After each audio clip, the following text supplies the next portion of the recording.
Hi guys, welcome to my videos. So today in this video I'm going to talk about what are the file formats that you can upload in your online account for your Canada visa applications. Before I proceed further, if you have not already subscribed to my channel, please go ahead and subscribe because I regularly upload videos. And if you have any concern, any question, anything that comes in your mind, feel always absolutely free to ask guys. This is your own channel. So guys, I get a lot of questions like what are the formats they can upload to express entry, visitor visa application, open work permit application, and etc.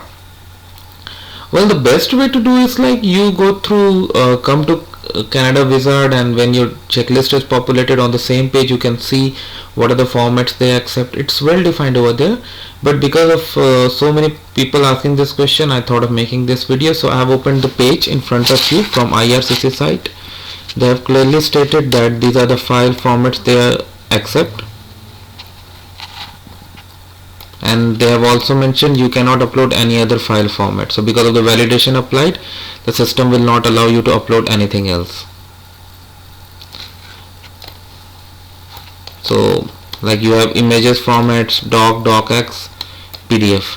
A very common thing I hear from people, because there is a size limitation of 4 MB when you upload to any slot in IRCC. They say that why IRCC doesn't allow zip format. Like if they allow zip format, then it's possible that in case you have more documents to upload, you can zip them all and upload, but unfortunately that is not yet applied. So you can always send a feedback to them. You can always ask, raise your voice that they accept that as well, or on the other hand you can always request to increase the file size limit if they accept.